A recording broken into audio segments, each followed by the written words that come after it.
गगन और चित्रा एक छोटे से गांव में रहते थे और एक दूसरे से बहुत प्यार करते थे। लेकिन जैसा कि अक्सर होता है, इनके लव स्टोरी में भी एक ट्विस्ट था। अब देखिए, गगन लड़का बहुत अच्छा था, मेहनती, ईमानदार, दिल का साफ। लेकिन एक चीज थी जो उसका साथ नहीं दे रही थी, और वो थी किस्मत। बेचारा बहुत कोशिश करता, पर सफलता उससे कोसों दूर थी। और यही बात कहानी का सबसे बड़ा रोड़ा बन गई। चित्रा ने गगन को बताया कि उसके पिता क्या चाहते हैं। उनका साफ कहना था, वो मेरा हाथ एक ऐसे लड़के को देना चाहते हैं जिसके पास बहुत सारे पैसे हों। अब मामला और भी ज्यादा सीरियस हो गया। चित्रा के पिता ने एक सीधी सीधी शर्त रख दी, या तो गगन कुछ ही दिनों में अमीर बनकर दिखाए, नहीं तो चित्रा की शादी गांव के मुखिया के बेटे से पक्की। सोचिए, गगन पर कितना प्रेशर होगा। तो इस मुश्किल से निकलने के लिए गगन ने सोचा कि वो कोई बिजनेस शुरू करेगा। देखते हैं उसकी ये पहली कोशिश कैसी रही। तो गगन ने दिमाग दौड़ाया। उसे याद आया कि शहर में उसने एक बहुत ही अलग तरह की पानी पूरी खाई थी। बस उसे लगा कि यही आइडिया काम करेगा। अगर वो वही खास रेसिपी गांव में ले आए तो बस वो तो रातों रात अमीर बन जाएगा। तो गगन ने अपना ठेला लगा लिया, पूरी उम्मीद के साथ।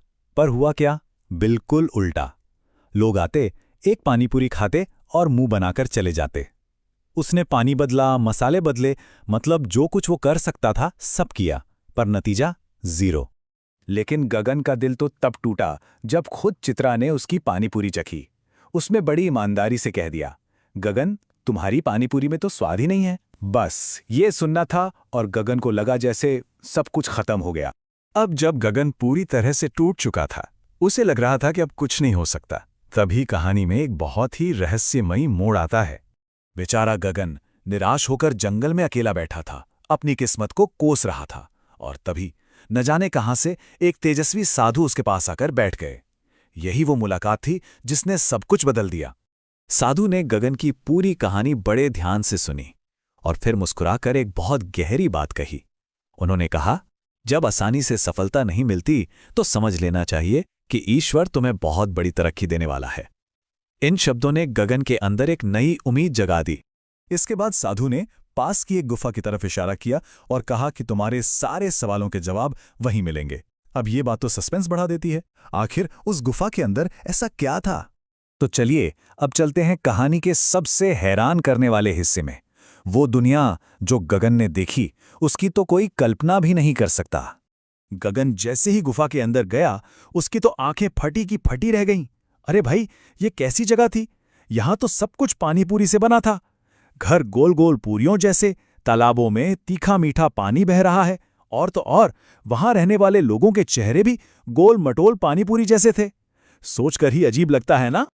और इसी अजीबोगरीब गांव में गगन की मुलाकात एक लड़की से हुई, और वो लड़की भी पूरी की पूरी पानीपुरी से बनी थी। उसने गगन को वो जादुई रेसिपी सिखाने का वादा तो किया, लेकिन 2 शर्तों के साथ। तो शर्तें क्या थीं? पहली शर्त कि जब तुम कमाओगे तो गरीबों को मुफ्त में पानीपुरी खिलाओगे, और दूसरी शर्त कि इस जादुई दुनिया का राज हमेशा राज ही रहेगा, तुम किसी को नहीं बताओगे। गगन के लिए तो ये कोई बड़ी बात नहीं थी।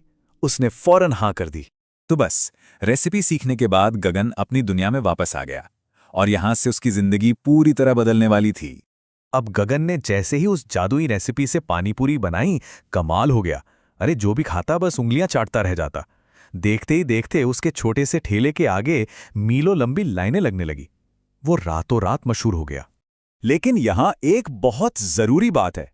इतनी सफलता मिलने के बाद भी गगन बदला नहीं। उसे अपनी पहली शर्त याद थी। वो हर रोज गरीबों को मुफ्त में पानीपुरी खिलाता था, और शायद इसी नेकी की वजह से उसका नाम और भी दूर दूर तक फैल गया।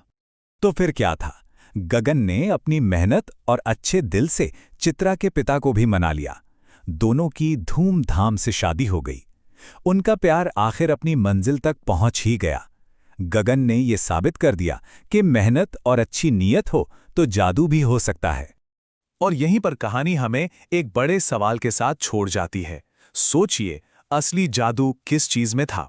उस खास रेसिपी में, या फिर गगन की ईमानदारी और अपना वादा निभाने की नीयत में?